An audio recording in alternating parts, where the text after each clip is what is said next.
안녕하세요. 사회복지 실천 기술론을 여러분들과 함께 공부하게 될 정희원이라고 합니다. 사회복지 실천 기술론 하면 사회복지 과목이 정책과 실천 두 가지로 이제 크게 나누어 살펴볼 수 있는데요. 실천 기술론은 실천론과 실천 기술론 해서 이제 실천 쪽에 있는 그런 이제 과목이라고 보시면 됩니다. 오늘은 첫 시간으로 사회복지 실천 기술의 개념과 내용에 대한 어떤 전반적인 부분을 저희가 살펴볼 텐데요. 여러분들이 사회복지 실천 기술론을 이제 공부하실 때 옆에 배우자나 아니면 가족 그리고 이제 뭐 친구 이런 사람들과의 그런 이제 문제가 일어났다거나 아니면 어떤 관계를 할 때 좀 어려운 부분이 있었다거나 이제 이런 것 등을 이제 여러분들이 생각해 보시면서 공부를 하시면 공부를 하시고 나서도 많은 도움이 되실 거라고 저는 생각을 합니다. 실제로 제가 그랬고 또 이제 여러분들이 이제 그런 어떤 스킬이나 이런 것 등을 좀 배우실 수 있다고 이제 생각을 합니다. 자, 그러면 오늘 내용을 한번 살펴보도록 하겠습니다. 자, 오늘의 학습 내용은 사회복지 실천 기술의 개념을 먼저 살펴볼 테고요. 그리고 사회복지 실천 기술의 기초적인 기술들, 그리고 세 번째로는 전문적인 지식에 대해서 저희가 함께 공부해 보도록 하겠습니다. 사회복지 실천 기술의 개념을 먼저 살펴볼 텐데요. 사회복지 실천 현장에 대해서 이게 사회복지 실천 현장이란 과연 어떤 거냐. 이제 필드라는 그런 얘기들을 이제 가끔 합니다. 사회복지 필드에 나갔다. 내가 이번에 뭐 취직을 했다. 이런 얘기들을 이제 하는데 사회복지 실천 현장이라는 것은 넓은 의미와 좁은 의미 두 개로 나눠 살펴볼 수 있습니다. 자, 넓은 의미에서의 사회복지 실천 현장은 사회복지 실천 분야 혹은 사회복지 서비스의 초점이 되는 문제 영역을 포함하는 개념을 말합니다. 그래서 직간접적으로 서비스 제공이 이루어지는 모든 사회복지 분야의 현장을 얘기를 합니다. 자, 넓은 의미, 광의의 의미를 잘 기억해 두시고요. 그리고 좁은 의미, 협의의 의미로서의 사회복지 실천 현장은 클라이언트의 문제 해결이나 욕구 충족을 위해서 사회복지사가 어떤 서비스를 제공하는 사회복지 기관이나 시설을 얘기를 합니다. 우리 지역사회 내에 있는 어떤 지역사회 복지관이라던가 그리고 요양원 이런 기관들을 얘기를 하는 것입니다. 자, 사회복지 실천 현장이 넓은 의미로 봐야 되느냐, 좁은 의미로 봐야 되느냐, 사실 그것은 뭐 그다지 중요하진 않아요. 그렇지만 우리가 사회복지 실천 현장에서 이제 넓은 의미로 사회복지사가 하는 그런 역할들을 본다면, 사실은 우리가 만나는 친구도 아니면 가족들도 그리고 배우자, 뭐 이런 사람들도 사실은 우리의 클라이언트가 될 수 있습니다. 왜 상담을 잘하는 사람은요, 직업이 상담가가 아니어도 실제로 친구들을 잘 상담을 해주는 사람이 있습니다. 얘기를 잘 들어주고, 그리고 그 친구의 문제, 핵심을 짚어서, 그거 이렇게 하면 되잖아. 이렇게 하면은 너가 마음이 좀 편해질 것 같아. 이런 얘기들을 잘 하는 사람이 있습니다. 그런 사람은 실제로 광의의 의미로서 사회복지 실천 현장에 그런 사회복지사 역할을 실제로 하고 있는 사람이라고 저는 봅니다.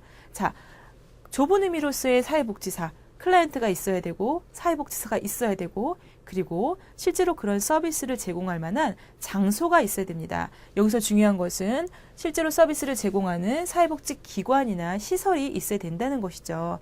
그래서 그 기관이 실제로 지역사회 내의 어떤 한 곳이 돼야 되는 겁니다. 자, 이런 차이가 있지만 때로는 넓은 의미, 때로는 좁은 의미로서 여러분들이 사회복지 실천 기술을 이해하시고 그 안에서의 클라이언트의 문제를 저희가 이제 어떻게 해결할 것인지를 공부하는 과목이다라고 생각을 하시면 좋겠습니다. 자, 사회복지 실천 현장을 분류하는 몇 가지의 방법들이 있는데요. 첫 번째로는 공공기관이냐, 민간기관이냐. 자, 이것을 어떤 시청에서 아니면 어떤 지역 주민자치센터에서 하는 것이냐, 아니면 어떤 교회에서 하는 요양원에서 하는 것이냐, 이런 기관에 따라서 차이가 나는 것이죠. 그것이 공공기관이냐, 민간기관이냐. 자, 두 번째로는 행정기관과 서비스 기관이냐의 차이입니다. 자, 실제로 행정기관, 어떤 시청을 방문했을 때 시청에서 하는 일은, 복지과에서 하는 일은 이것을 각각의 지역사회 내 기관들한테 예산을 나눠주고, 예산을 집행해주고, 그 다음에 어떤 부분이 부족하다면 그 예산을 실제로 잘 집행했는지를 감사를 하고, 이런 역할들을 합니다.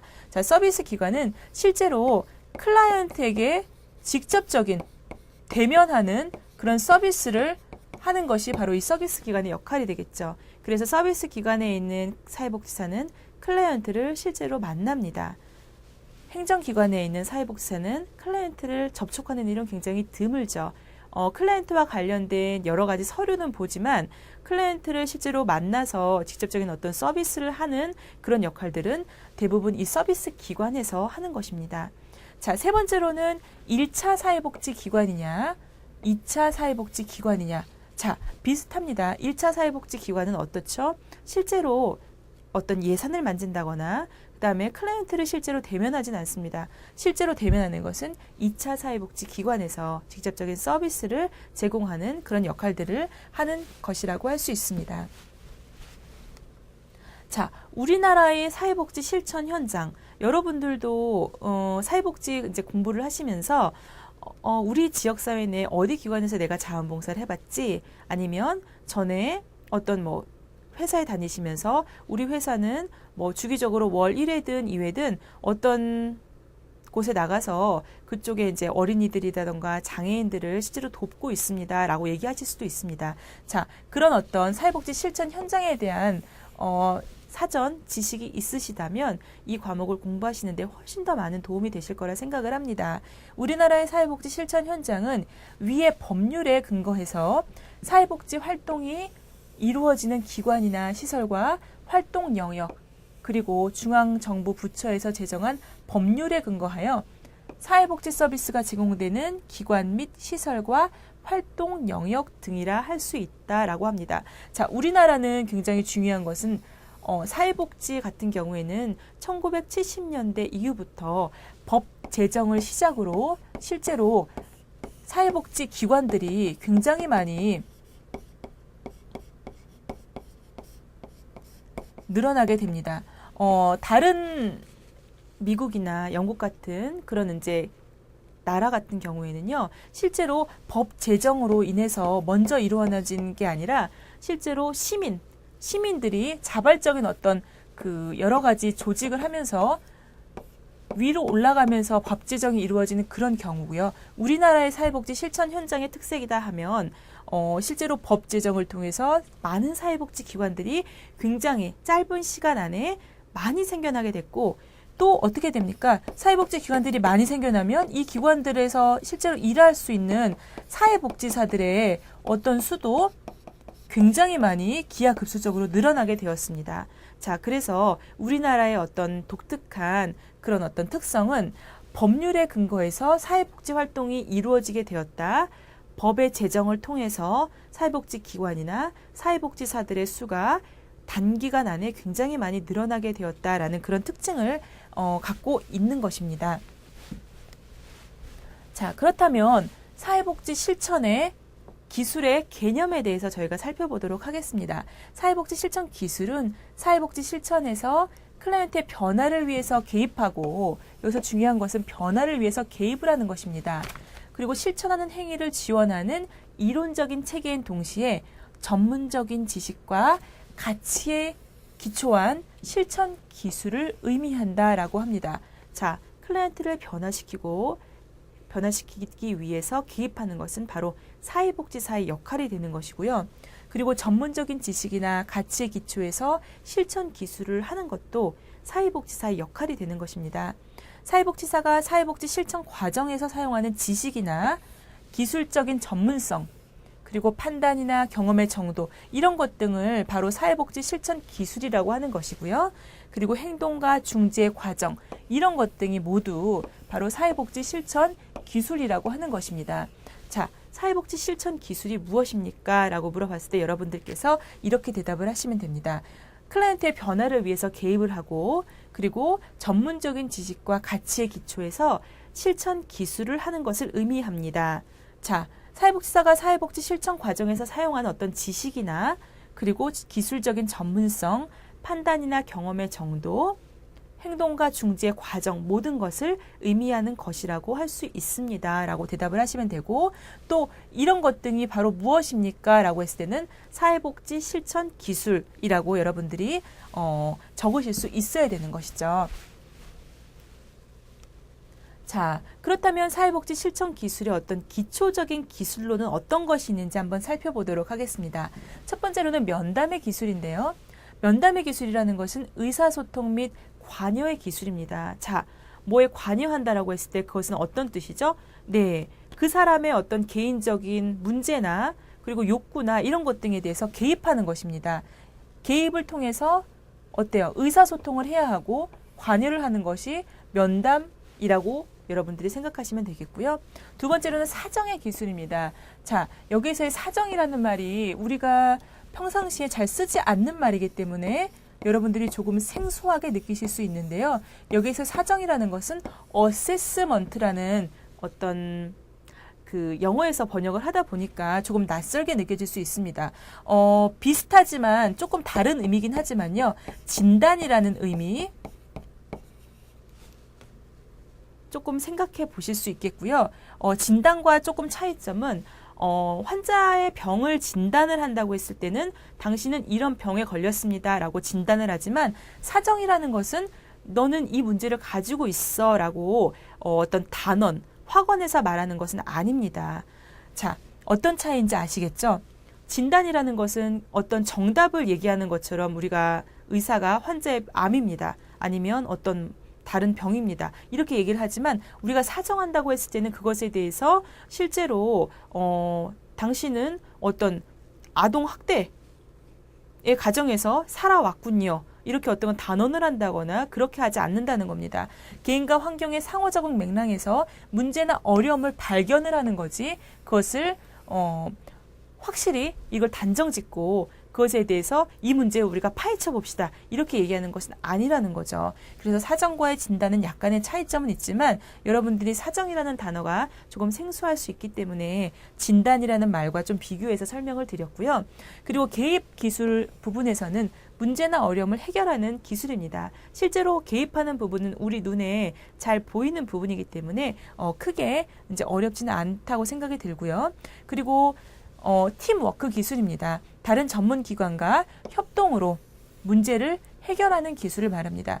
특히 사회복지 현장에서 일하다 보면 여러 명의 사회복지사 아니면 다른 전문 직종, 예를 들어 간호사, 물리치료사, 언어치료사 여러 직종들과 함께 팀워크를 이루어야 되는 경우가 있습니다. 그럴 때 협동으로 문제를 해결하지 못하는 어떤 그 사람이 갖고 있는 어떤 독특한 성격이라던가 아니면 인품이라던가 이런 것들로 인해서 굉장히 협동하는 일을 힘들어하는 그런 사회복지사를 본 적이 있는데요. 사실은 사회복지사의 어떤 기술 중에서 여러 가지 지식을 채우거나 이런 부분도 굉장히 중요하지만 이 팀워크를 갖추는 기술도 무엇보다 중요합니다. 왜냐하면 사회복지사가 여러 사람들과 두루두루 어울리지 못한다고 한다면 그 사회복지사는 클라이언트를 돕는 어떤 과정에서 분명히 어떤 어려움을 겪기 쉽다는 것이죠. 그래서 팀워크의 기술 굉장히 중요하다는 말씀을 드리겠고요. 그리고 지지망의 구축 기술입니다. 지지망의 구축 기술은 개입 효과의 지속성을 유지함으로써 클라이언트의 자립을 유도하는 기술이다라고 얘기를 합니다. 자, 어떤 클라이언트가 있어요. 자, 클라이언트가 여러 지역사회의 자원들을 이용을 합니다. 자, 이 클라이언트가 실제로 이용할 수 있는 자원은 기껏 해봤자 가족 아니면 친구 1명 그리고 교회 이 정도입니다. 실제로 이런 클라이언트가 왔을 때 사회복지사는 이 사람의 지지망을 내가 구축해 줘야 되겠구나라는 것을 문제를 파악을 해야 합니다. 그래서 실제로 이 클라이언트한테 친구를 만들어준다거나 아니면 공적인 기관들을 많이 연결을 해주는 이런 역할들을 하는 것이 중요하겠죠.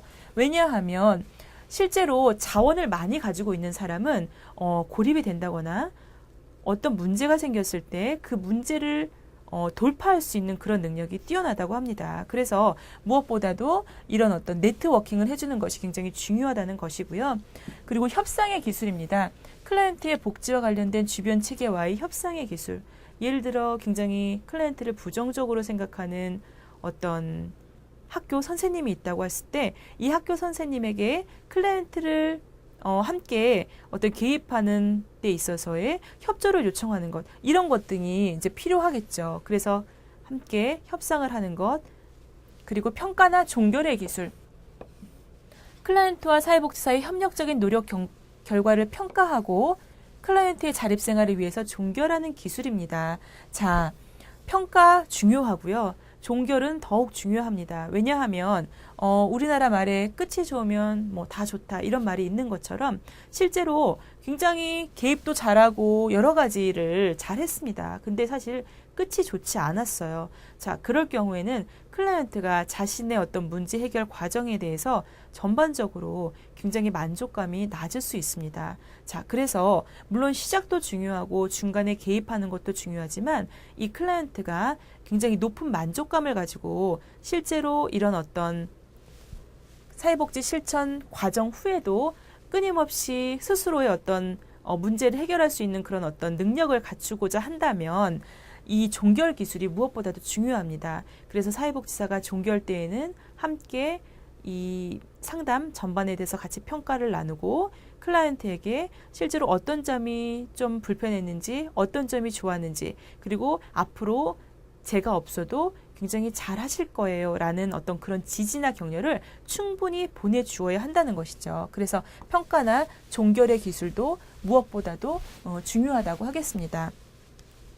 자, 그렇다면 전문적인 지식 첫 번째는요. 인간 행동과 발달에 관한 지식입니다.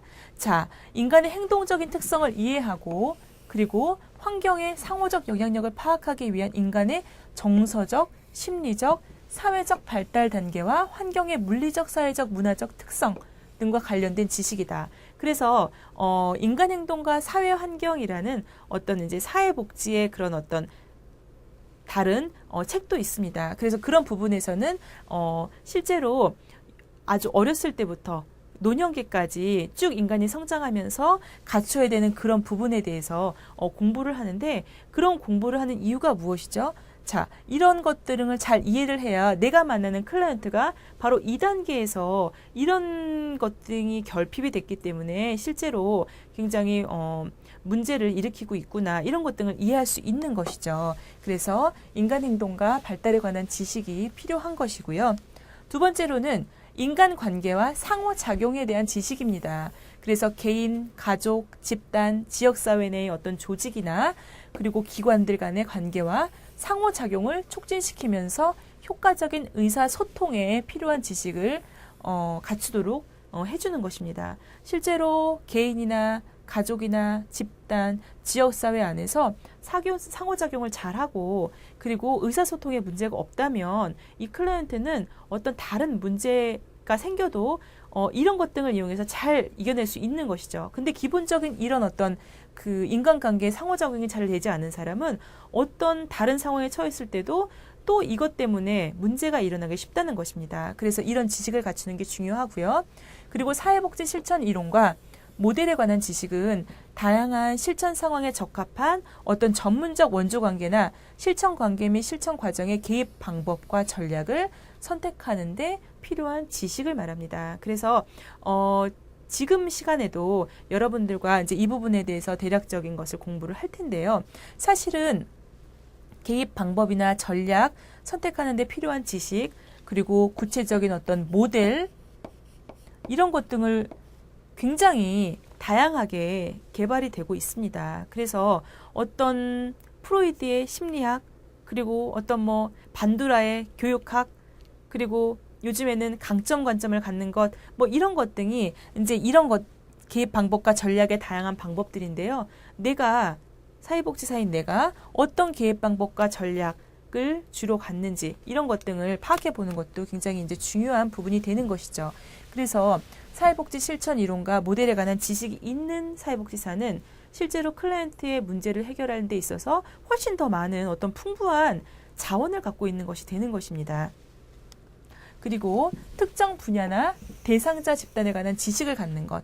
그래서 특정 클라이언트 집단이나 실천사항, 기관 등에 관해 알고 있는 지식, 예를 들어서 군사회 사업, 그리고 북한 이탈주민 사업, 학교사회 사업, 다문화 가정 지원 사업, 이런 어떤 정말 세부적인 그런 어떤 클라이언트에 대해서 알고 있는 것은 굉장히 중요하겠죠. 특히 내가 군사회 사업 관련된 어떤 실천을 앞으로 할 건데 그거에 대해서 지식이 없는 것은 굉장히 위험한 거죠. 차라리 그것에 대해 지식이 없다면 다른 어떤 그것에 대해서 지식이 있는 클라이언트를 돕는 것이 훨씬 저는 좋다고 생각을 합니다.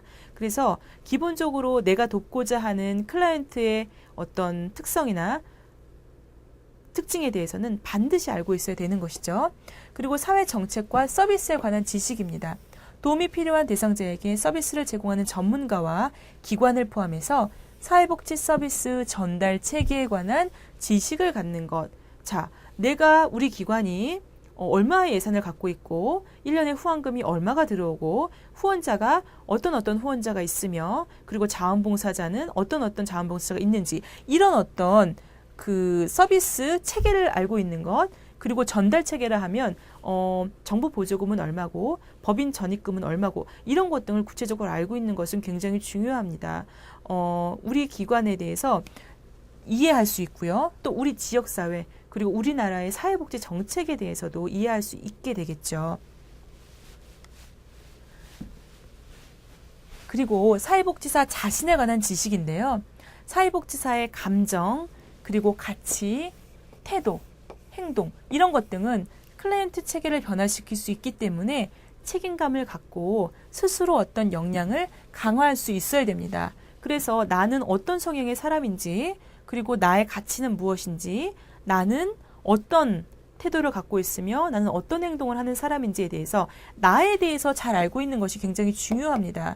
왜냐하면 사회복지사가 끊임없이 나를 탐구하지 않으면 내가 어떤 문제에 직면했을 때 굉장히 혼란스럽기가 쉽고요. 그리고 쉽게 소진이라고 하죠. 영어로 하면 번아웃이라고 얘기를 하는데요. 번아웃이라고 하면 그 어떤 촛불이 이렇게 촛불이 있다고 했을 때 이 촛불이 다 타버리는 겁니다. 그런 것처럼 내가 금방 지쳐버리는 거죠. 자, 이렇게 되지 않기 위해서는 사회복지사는 나에 대해서 끊임없이 탐색하고 그리고 되도록이면 내가 어떤 스트레스 상황에 직면했을 때 그 스트레스를 풀 수 있는 최소한 한두 가지의 어떤 취미나 특기 이런 것 등이 있어야 합니다. 자, 그렇다면 NASW가 1981년에 사회복지 전문 지식에 대해서 이야기를 했는데요. 이거 사회복지 전문 지식은 무엇이냐 한번 살펴보도록 하겠습니다. NASW는 미국 사회복지사 협회입니다. 자, 인간의 성장과 발달, 가족과 사회의 상호작용 이론에 관한 지식입니다. 두 번째로는 클라이언트에게 영향을 미치는 사회적, 환경적 요인에 관한 지식입니다. 자, 세 번째로는 인종, 민족, 기타 사회의 문화 집단에 관한 지식입니다. 자, 우리나라도 많이 변화했는데요. 사실 미국 같은 경우에는 이 부분이 굉장히 더 우리나라보다 아마 문제가 더 많이 있다고 생각이 듭니다. 다양한 민족, 다양한 인종, 그리고 그렇기 때문에 다양한 문화를 수용하는 나라로서 이런 것 등을 이해하는 지식이 반드시 필요하겠죠. 그리고 네 번째로는 기본적인 사회 경제나 정치 이론에 관한 지식, 이것이 필요한 겁니다. 그래서 사회복지사는 사회복지만 해야 돼. 이게 아니고 사회복지사는 예를 들어서 선거, 대통령 선거, 국회의원 선거 이런 것 등에 대해서도 굉장히 민감하게 알고 있어야 합니다. 자, 왜냐하면 어떤 우리 지역사회에 어떤 사람이 국회의원이 됐는지 어떤 사람이 의원이 됐는지 이런 것 등을 파악해서 왜냐하면 사회복지기관의 예산이 굉장히 보조금으로 운영이 되는 경우가 많이 있기 때문에 그런 것 등에 대해서 굉장히 민감하게 알고 있고 후원자를 발굴한다거나 이런 것 등이 중요하게 되는 거죠. 자, 그리고 사회복지 윤리적인 원칙과 실무에 관한 지식입니다. 자, 윤리적인 원칙, 실무 이런 것 등을 잘 알고 있어야 되겠고요. 사회 심리 사정과 개입에 관해서 이론과 기술에 관한 지식을 무엇보다도 잘 알고 있어야 합니다. 개별 지도와 집단 지도의 이론과 기술에 관한 지식을 알고 있어야 됩니다. 어떤 사람은 1대1로 상담을 해야 하고 어떤 사람은 집단 내에서 집단의 역동을 살펴봐야 되는 그런 클라이언트가 있습니다. 자, 이런 것 등을 파악하는 것은 굉장히 중요하겠죠.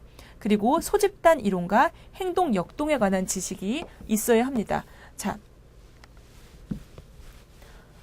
집단 상호작용과 치료적 개입에 관한 지식이 있어야 합니다. 그리고 위기 개입 이론과 기법에 관한 지식이 있어야 합니다. 자, 위기 개입 이론이라고 하면 어떤 클라이언트의 문제는 굉장히 단기간에 빨리 해결해야 되는 경우가 있습니다. 예를 들어 어떤 자살을 한 가족 내 구성원을 경험한 클라이언트는 굉장히 그것에 대한 어떤 트라우마로 굉장히 일상생활에서 힘든 것을 경험하였습니다. 자, 그럴 때는 그 사람에 대해서 빨리 그 사람의 불안 요인이라던가 그런 문제 이런 것 등에 대해서 파악할 필요가 있겠고요. 그리고 지역사회 조직 이론과 전략에 대한 지식이 있어야 합니다. 그리고 조직과 사회 체계에 관한 이론과 행동 및 변화 등에 관련된 지식, 이런 다양한 지식들을 사회복지사는 전문 지식으로서 갖추어야 합니다. 그리고 옹호 이론과 기법에 관한 지식입니다. 자, 옹호라는 것은 쉽게 말하면 어떤 클라이언트를 옹호해 주는 겁니다. 적극적으로 옹호하는 사람은 어떤 그 사람을 위해서 그 사람의 문제를 해결해 주기 위해서 함께 어떤 시위에 참석한다거나 이런 경우가 있을 수가 있겠죠. 그리고 지역사회 조직 이론과 보건 및 복지 서비스 개발에 관한 어떤 지식이 필요합니다. 그리고 사회 개혁의 개념과 기법에 관한 지식도 이루어져야 되겠고요. 지역사회 차원과 서비스에 관한 그런 지식도 많이 갖추어야 합니다. 자, 이렇게 살펴보면 사회복지사로서 갖춰야 되는 전문적인 지식은 굉장히 많이 있습니다. 사실은 지식은 많이 있을수록 좋은 것이고요. 물론 그 지식은 반드시 클라이언트의 서비스에 제공하는 데 있어서 도움이 될 만한 지식이어야 된다는 것입니다. 자, 그리고 공적 사회 서비스에 관한 지식, 사회 및 보건 서비스와 관련된 복지 법규와 규정에 관한 지식도 있어야 합니다. 그리고 사회복지 최신 어떤 경향, 그리고 정책에 관한 지식, 사회복지 행정 이론과 개념에 관한 지식, 이런 지식 등이 모두 합쳐져서 사회복지사를 보다 전문가답게 만드는 것이라고 생각을 합니다. 자, 통계 연구 방법과 기법이 있는 어떤 지식이 있다면 훨씬 더 전문가다워지겠죠. 그리고 실무와 관련된 전문적이면서 과학적인 연구에 관한 지식이 필요하겠고요. 교육이나 훈련에 의한 이론과 기법에 관한 지식, 그리고 전문적인 어떤 슈퍼비전의 개념과 이론을 포함한 지식, 이런 지식들을 사회복지사가 두루 갖추어야 한다고 미국 사회복지사 협회에서는 1981년에 이야기를 했습니다. 자, 그렇다면 사회복지사의 능력에 대한 부분인데요. 명확하게 말하고 기록해야 한다. 다른 사람을 실제로 교육할 수 있어야 된다.